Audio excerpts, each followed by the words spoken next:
जय हिंद दोस्तों, आपका स्वागत है आपके अपने यूट्यूब चैनल DMSSC पर। एक बार फिर से आपके लिए लेके आए हैं मोस्ट इम्पॉर्टेंट क्वेश्चंस जो कि SSC GD 2024 के लिए बहुत ही इम्पॉर्टेंट होने वाले हैं। शुरुआत करते हैं अपने पहले प्रश्न से। उससे पहले अगर आप चैनल पर नए हैं तो चैनल को सब्सक्राइब कर लीजिए और वीडियो को लाइक कर दीजिए। हमारा आज का पहला जो प्रश्न है वो है, पूरब और उत्तर के बीच की दिशा वाक्यांश के लिए उचित शब्द बताइए। यानी पूरब और उत्तर के बीच की दिशा को हम क्या कहते हैं, ये आपको बताना है। पूर्व कहते हैं या फिर ईशान कहते हैं या फिर पश्चिम कहते हैं या फिर वायव्य कहते हैं। आपको बताना है क्या, आपको पूरब और उत्तर के बीच की दिशा बतानी है। तो इसे हम क्या कहेंगे, इसे कहेंगे ईशान। क्या कहते हैं, बोलेंगे ईशान कहते हैं। जो आपका दिया गया है, इधर होता है आपका पूर्व, इधर होता है पूर्व, इधर होता है पश्चिम, इधर होता है उत्तर और इधर होता है आपका दक्षिण। ठीक है, तो आपका पूरब और उत्तर के बीच की ये दिशा पूछी गई है, इसे हम क्या कहेंगे, ईशान कहेंगे। क्या कहेंगे, तो बताएंगे ईशान कहेंगे। चलते हैं अगले प्रश्न पर। हमारा अगला प्रश्न है, निम्नलिखित वाक्यांश के लिए एक शब्द चुनिए। ऐसी बात जो लोग परंपरा से सुनते आए हों। ऐसी बात जो लोग परंपरा से सुनते आए हों, इसके लिए वाक्यांश के लिए एक शब्द बताना है। स्मरणीय कहेंगे या फिर शैव कहेंगे या फिर अनसुईया कहेंगे या फिर किंवदंती कहेंगे। देखिए, ऐसी बात जो लोग परंपरा से सुनते आए हैं उन्हें कहते हैं किंवदंती। क्या कहते हैं, किंवदंती कहते हैं। ये आपका राइट आंसर हो जाएगा। चलते हैं अगले प्रश्न की ओर। हमारा अगला प्रश्न यहाँ पर दिया गया है, निम्नलिखित वाक्यों में कौन सा वाक्य संकेतवाचक सर्वनाम का नहीं है। यानी संकेतवाचक सर्वनाम का प्रयोग किस वाक्य में नहीं किया गया है, ये आपको बताना है। वह भिखारी हमेशा मंदिर के सामने बैठता है। वे पुरानी फाइलें हैं। राम का घर कौन सा है। यह लड़का हमारे विद्यालय का नीरज चपरासी नीरज है। देखिए, अगर पहले वाक्य की बात करें, वह भिखारी हमेशा मंदिर के सामने बैठता है। यहाँ पर सामने दिया गया ना, यानी मंदिर के सामने कोई दिशा दी गई है, यानी संकेत दिया गया है कि उसके सामने बैठता है। वे पुरानी फाइलें हैं, तो कोई जो व्यक्ति होता है वो सामने आपका क्या करता है, संकेत बताता है कि वह पुरानी फाइलें हैं। जैसे उधर की ओर इशारा करके कहता है वे पुरानी फाइलें हैं।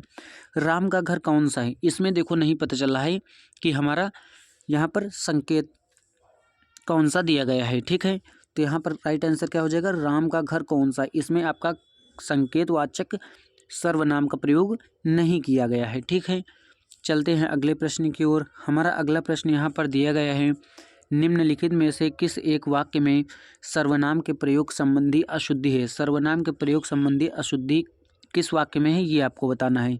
मैं आपके केबिन में बैठा था। सभी छात्र अपने अपने घर जाएं। सबकी अपनी अपनी मजबूरियां थीं। जो लोग अंदर आना चाहते हैं वह आ सकते हैं।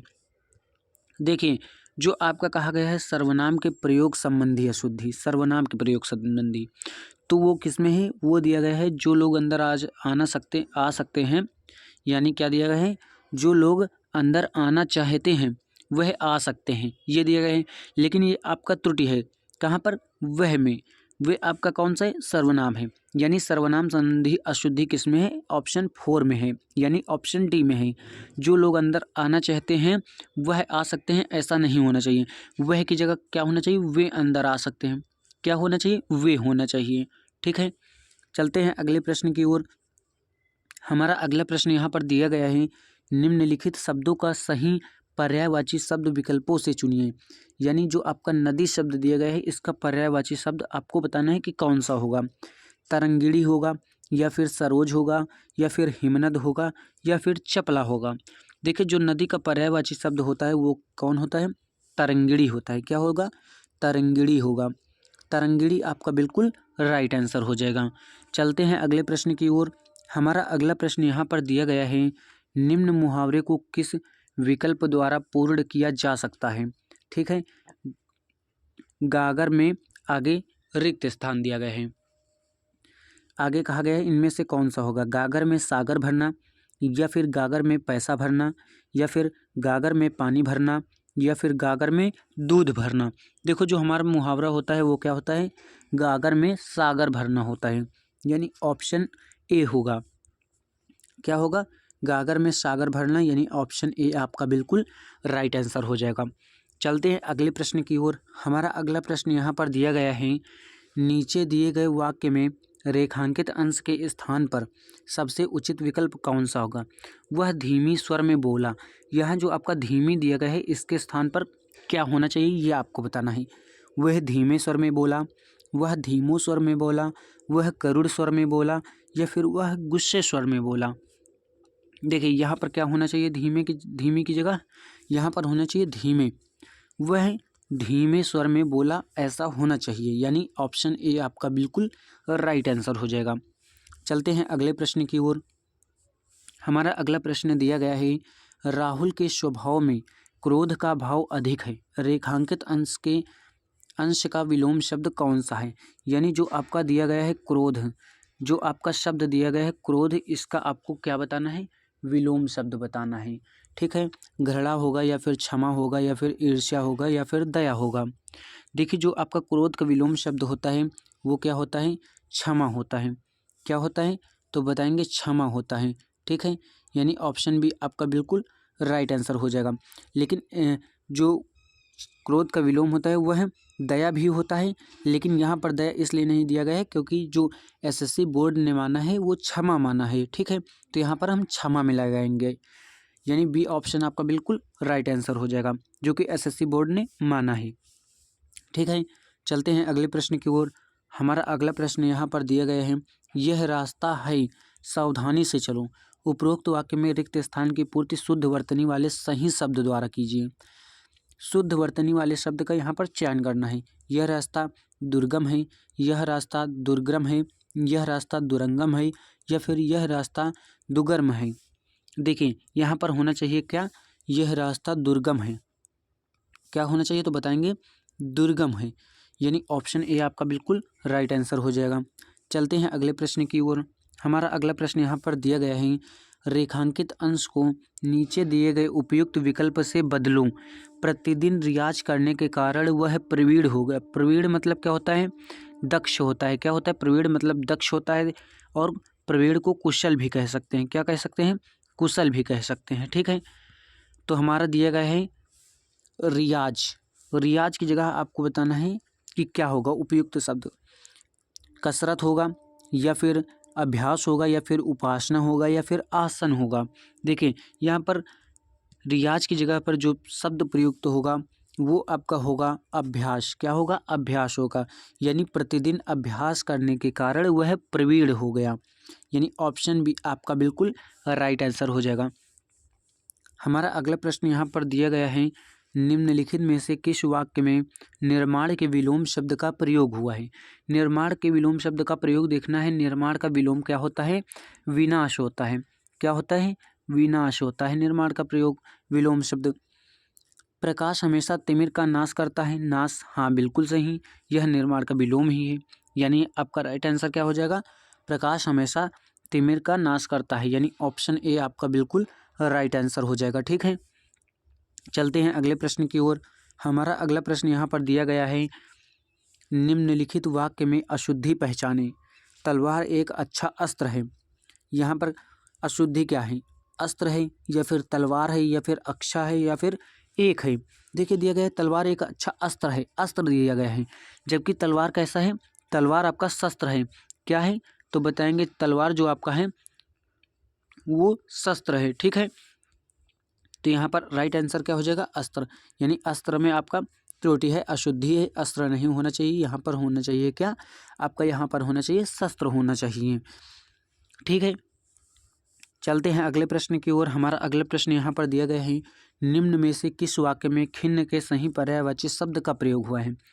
खिन्न, खिन्न का अर्थ क्या होता है, दुखी। क्या होता है, खिन्न का अर्थ होता है दुखी। ठीक है, पहला जो हमारा वाक्य है वो है, रंजन के प्रति अनासक्त था। रंजन उसके प्रति अनासक्त था। राजीव आज बेहद प्रसन्न है। प्रसन्न तो होगा ही नहीं, खिन्न का मतलब दुखी होता है। ठीक है, सुनैना ने मुक्त कंठ से उसकी प्रशंसा की। प्रशंसा क्या होता है, प्रशंसा मतलब किसी की बड़ाई करना, यह भी नहीं होगा। जया का मन आज उदास है। हाँ, उदास मतलब दुखी है, खिन्न है। ठीक है, तो यहाँ पर राइट आंसर क्या हो जाएगा, जया का मन आज उदास है। यानी जया का मन आज उदास हो गया। ठीक है, ऑप्शन 4 आपका बिल्कुल राइट आंसर हो जाएगा। हमारा अगला प्रश्न है, जिसके 2 पैर हैं वाक्यांश के लिए सार्थक शब्द क्या होगा? यानी जिसके 2 पैर हैं उसे हम क्या कहेंगे? द्विज कहेंगे, या फिर द्वापर कहेंगे, या फिर चतुष्पद कहेंगे, या फिर द्विपद कहेंगे? देखिए, जिसके 2 पैर होते हैं उसे हम क्या कहते हैं? द्विपद। क्या कहते हैं? द्विपद कहते हैं। यानी ऑप्शन डी आपका बिल्कुल राइट आंसर हो जाएगा। हमारा अगला प्रश्न यहाँ पर दिया गया है, नीचे दिए गए मुहावरे का सही अर्थ दिए गए विकल्पों में से चुनिए। लंगोटी में फाग खेलना, यानी लंगोटी में फाग खेलना मुहावरे का अर्थ क्या होगा? होली खेलना, या फिर दरिद्रता में आनंद लूटना, या फिर लंगोट पहनना, या फिर बचपन से होली के गीत गाना? देखिए, जो आपका दिया गया है लंगोटी में फाग खेलना, क्या लंगोटी में फाग खेलना, इसका अर्थ होता है दरिद्रता में आनंद लूटना। क्या होता है? दरिद्रता में आनंद लूटना। यानी ऑप्शन बी आपका बिल्कुल राइट आंसर हो जाएगा। आगे हमारे दिए गए हैं गद्यांश, जो कि 5 प्रश्न आते हैं, जिनमें से और 10 नंबर के होते हैं। ठीक है, चलते हैं, शुरुआत करते हैं। उससे पहले एक बार गद्यांश को पढ़ लेते हैं। भारतवर्ष ने कभी भी भौतिक वस्तुओं के आगे रिक्त स्थान दिया गए हैं और कहा गया है को बहुत अधिक महत्व तो नहीं दिया है। उसकी दृष्टि से मनुष्य के भीतर जो महान, आगे फिर रिक्त स्थान दिया गया, आगे कहा गया है गुण स्थिर भाव से बैठा हुआ है, वह चरम और परम है। लोभ मोह काम क्रोध आदि विचारों से मनुष्य में आगे रिक्त स्थान है, फिर दिया गया है वो रूप से विद्यमान रहते हैं, पर उन्हें प्रधान शक्ति मान लेना और अपने मन तथा बुद्धि को उन्हीं के इशारों पर छोड़ देना बहुत बुरा है। यहाँ पर रिक्त स्थान दिया गया है। भारतवर्ष ने कभी भी उन्हें उचित नहीं माना, उन्हें सदा आगे रिक्त स्थान है और कहा गया है कि बंधन से बांधकर रखने का प्रयत्न किया गया है। ठीक है, हमारा प्रश्न है रिक्त स्थान के लिए सर्वाधिक उपयुक्त शब्द कौन सा होगा? यानी जो 16वां रिक्त स्थान यहाँ पर जो 16 नंबर का है वहाँ पर क्या होना चाहिए? देखिए, आगे कहा गया है भारतवर्ष ने कभी भी भौतिक वस्तुओं के को बहुत अधिक महत्व नहीं दिया। किसको? संग्रह को, लाभ को, या फिर विग्रह को, या फिर प्रयोग को? तो यहाँ पर राइट आंसर क्या हो जाएगा? यहाँ पर हो जाएगा संग्रह को। जो आपका दिया गया है यहाँ पर जो भौतिक वस्तुएं हैं उनको संग्रह करने का बहुत अधिक महत्व नहीं दिया है भारतवर्ष ने। ठीक है, यानी ऑप्शन ए आपका बिल्कुल राइट आंसर हो जाएगा। हमारा अगला प्रश्न दिया गया है यहाँ पर जो 17वें नंबर का है, उसमें रिक्त स्थान की पूर्ति करनी है उपयुक्त शब्द से। यहाँ पर यानी रिक्त स्थान की पूर्ति करनी है।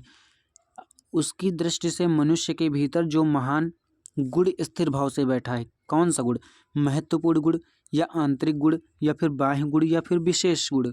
देखिए, यहाँ पर क्या होना चाहिए? यहाँ पर होना चाहिए आंतरिक। क्यों? क्योंकि आपका दिया गया है उसके भीतर यानी अंदर जो महान, अंदर क्या होना चाहिए? आंतरिक। अंदर का मतलब क्या होता है? आंतरिक ही तो होता है। तो यहाँ पर क्या होना चाहिए? आंतरिक गुण स्थिर भाव से बैठा हुआ है। ठीक है, यानी ऑप्शन बी आपका बिल्कुल राइट आंसर हो जाएगा। हमारा अगला प्रश्न देख लेते हैं। अगला प्रश्न हमारा है यहाँ पर जो आपका दिया गया रिक्त जो 18 नंबर का रिक्त स्थान है वहाँ पर सर्वाधिक उपयुक्त शब्द से आपको भरना है कि सर्वाधिक उपयुक्त शब्द कौन सा होगा, यानी यहाँ पर। ठीक है, उसके पहले का हम पढ़ते हैं, विचारों से मनुष्य में रूप से विद्यमान रहते हैं। किस रूप से? अनिवार्य रूप से, ऐच्छिक रूप से, या फिर स्वाभाविक रूप से, या फिर विशेष रूप से? तो यहाँ पर क्या होना चाहिए? यहाँ पर होना चाहिए स्वाभाविक रूप से जो क्या होते हैं? विद्यमान रहते हैं। यानी ऑप्शन सी आपका बिल्कुल राइट आंसर हो जाएगा। चलते हैं अगले प्रश्न पर। हमारा अगला प्रश्न दिया गया है 19 नंबर में जो रिक्त स्थान है उसे सर्वाधिक उपयुक्त शब्द द्वारा पूर्ण करना है। यानी यहाँ पर आपको भरना है कि कौन सा शब्द होगा। उससे पहले का पढ़ते हैं, बुद्धि को उन्हीं के इशारों पर छोड़ देना बहुत बुरा है। क्या है? प्रणाली है, या फिर तरीका है, या फिर कार्य है, या फिर आचरण है? तो यहाँ पर क्या हो जाएगा? बहुत बुरा क्या है? आचरण है। यानी ऑप्शन डी आपका बिल्कुल राइट आंसर हो जाएगा। हमारा अगला है जो प्रश्न दिया गया है जो यहाँ पर 20 नंबर है, यहाँ पर रिक्त स्थान के लिए सर्वाधिक उपयुक्त शब्द भरना है। ठीक है, यहाँ पर पढ़ते हैं, उन्हें सदा के बंधन से बांधकर रखने का प्रयत्न किया गया है। किसके बंधन से? संयम के बंधन से, या फिर बेड़ियों के बंधन से, या फिर मोह के बंधन से, या फिर रिश्तों के बंधन से? इसका राइट आंसर आप हमें कमेंट बॉक्स में दीजिएगा और आपने 19 में से कितना स्कोर कवर किया है यह भी आप बताइएगा। इसी तरह से अपनी तैयारी को ज़बरदस्त बनाते रहिए। आगे मिलते हैं नेक्स्ट वीडियो में। इस वीडियो में इतना ही।